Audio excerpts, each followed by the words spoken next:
Proclamação do Evangelho de Jesus Cristo, segundo Mateus. Glória a vós, Senhor. Naquele tempo, Jesus viu um homem chamado Mateus, sentado na coletoria de impostos, e disse-lhe: "Segue-me." Ele se levantou e seguiu a Jesus. Enquanto Jesus estava à mesa, em casa de Mateus, vieram muitos cobradores de impostos e pecadores, e sentaram-se à mesa com Jesus e seus discípulos. Alguns fariseus viram isso e perguntaram aos discípulos: "Por que vosso mestre come com os cobradores de impostos e pecadores?" Jesus ouviu a pergunta e respondeu: "Aqueles que têm saúde não precisam de médico, mas sim os doentes. Aprendei, pois, o que significa: quero misericórdia e não sacrifício. De fato, eu não vim para chamar os justos, mas os pecadores." Palavra da salvação. Glória a vós, Senhor.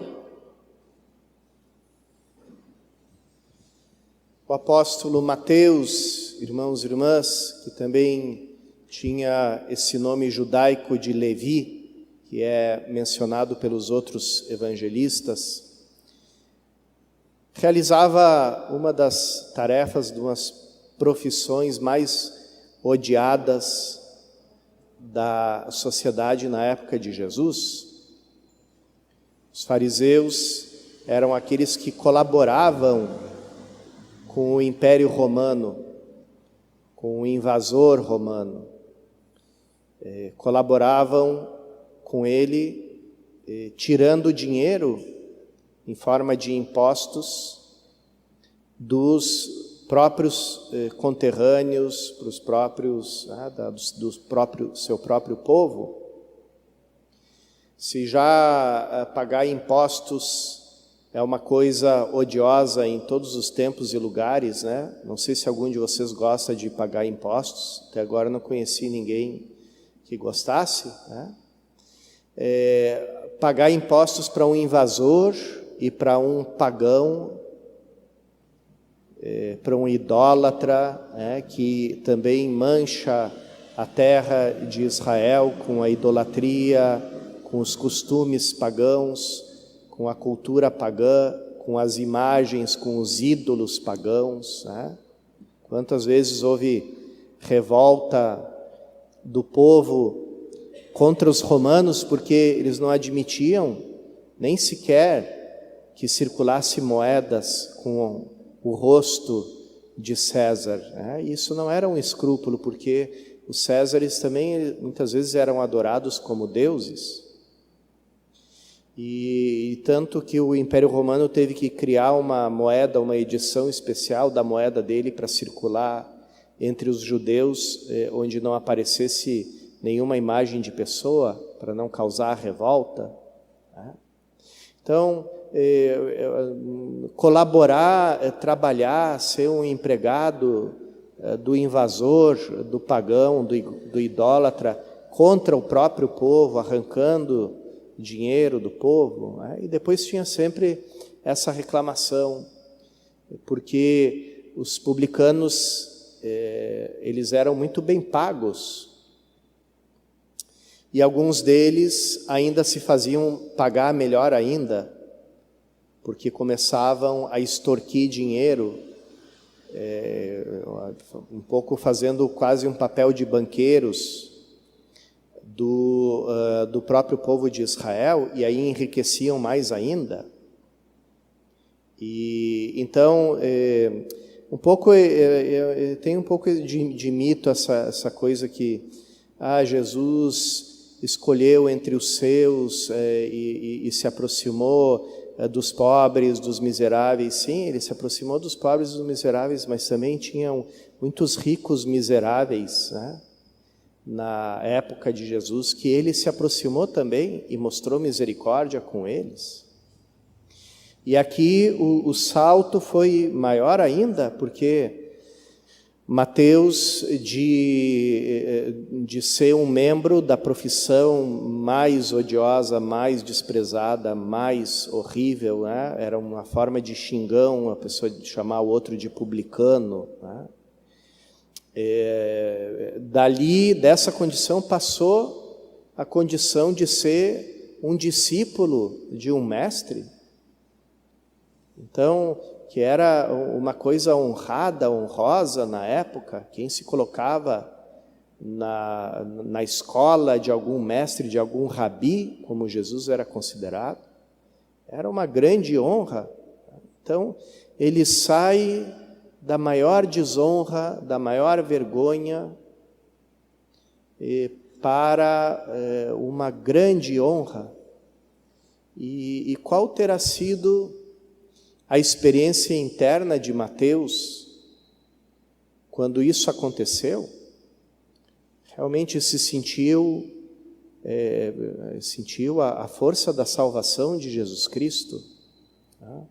Um grande problema que existe entre nós, povo cristão, entre nós, católicos, comunidades, paróquias, é que a gente pode contar nos dedos a pessoa que, de alguma forma, experimenta, de uma forma existencial, pessoal, esse fato: eu sou uma pessoa salva, eu sou uma pessoa perdoada, eu sou uma pessoa misericordiada,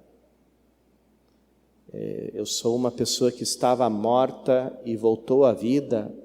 E quem me tirou do túmulo, quem me tirou da mansão dos mortos, quem me tirou do caixão, é Jesus Cristo. Nunca mais vou esquecer o rosto dele, porque ele me salvou quando eu não era nada, quando eu era pecador. As nossas comunidades, um pouco, talvez por nascer em berço católico, talvez por vir de uma tradição católica, muitas pessoas como que sentem que tem uma cadeira cativa no reino de Deus, que tem já a carteirinha do céu, e não esquecem que esse lugar no céu custou um preço infinito. É o preço do sangue de Jesus derramado na cruz. Por isso os santos não param nunca de contemplar a cruz, minha salvação. Ele me salvou. Cristo me amou e se entregou por mim, São Paulo. Então, a gente muitas vezes perde essa experiência da salvação, e sem ela fica muito difícil entender qualquer coisa do reino de Deus, porque aí a gente entra na salvação conquistada pela própria justiça, como era a dos fariseus. E então eles, como pensavam, nós somos justos, nós somos bons, nós não somos como esses pecadores miseráveis dos publicanos e outros. Então, nós garantimos a nossa pureza e a nossa virtude não nos contaminando com eles, não chegando perto deles. Para eles, lavar as mãos não era um ato de higiene, mas um ato de se declarar: eu não tenho parte nenhuma, eu não compartilho nem um grãozinho de poeira da rua com um pecador. Eu não tomo parte dos pecadores.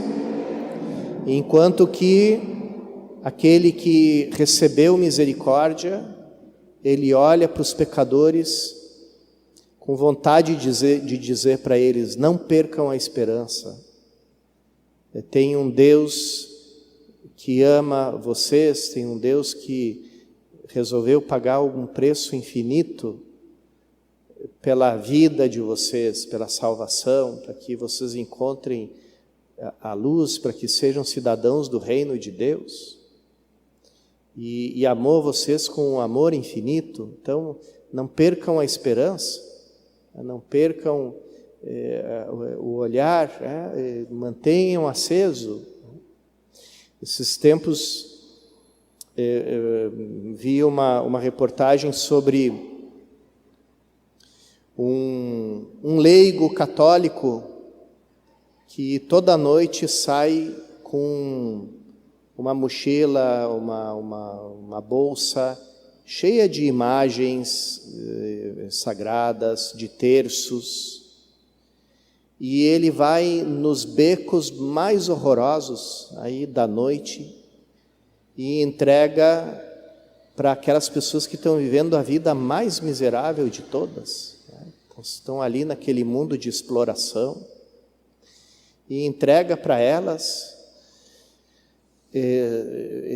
sempre dizendo, recebe isso, olha para a cruz, reza esse terço,